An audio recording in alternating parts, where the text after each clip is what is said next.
It is appalling, and every mother and father who care about their child need to listen to this story.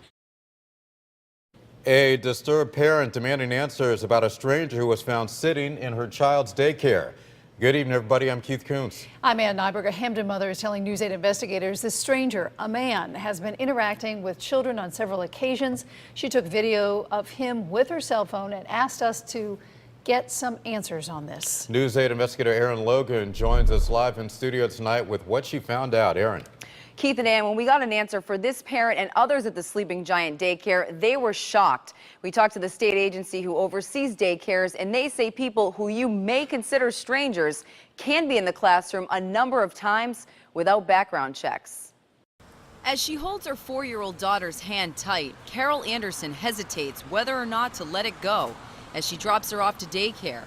But she says she and others don't have a choice. A lot of them are single parents. In other words, this daycare is affordable. Inside Hamden's Keefe Community Center is Sleeping Giant Daycare, which is state subsidized. So Carol says she's put up with a problem that is starting to scare her.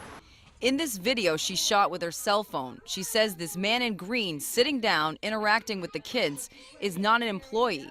So when she asked the program director and instructors, all she was told was, He's allowed to sit in here. I've known him for over 20 years. He comes to my house to eat. Not exactly what Anderson expected to hear. Are you allowed to bring people who are not employed by the state to work in this state-funded daycare and just sit around our children without a background check? We asked that question to the Office of Early Childhood in Hartford.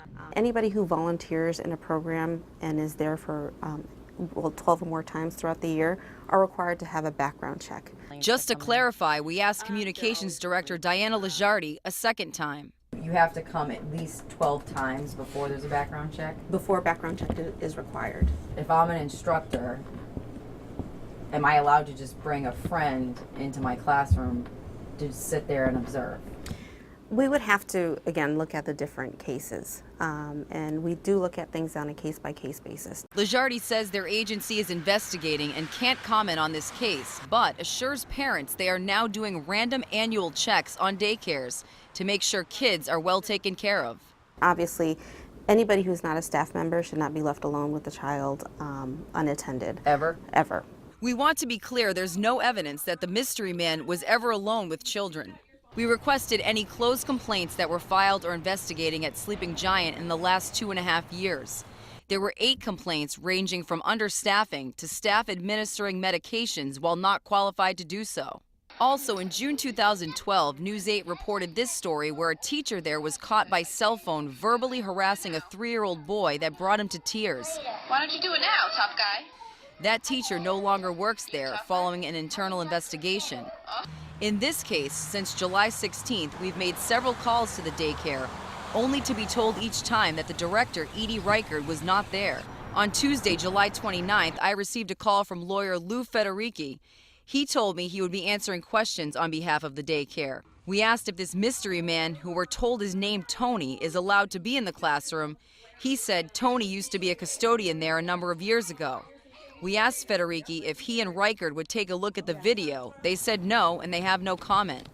So we stopped by the daycare to give Reichard another chance to look. Excuse me, Edie. We're with Channel 8. We've been trying to call you to show you this video. We need to know who's in this video. She never turned around and kept walking. But we just asked if you could show us who's in the video. That's all. There's parents that are concerned. After getting the answer that no state law was likely violated here, Anderson had this to say. It is appalling. Now, Anderson is on a mission to get other parents to call state lawmakers and make sure they take another look at the law. If you'd like to take a look at the state regulations on who's allowed in daycares or the complaints filed against Sleeping Giant, just go to our website, WTNH.com. Live in the studio, Erin Logan, News 8.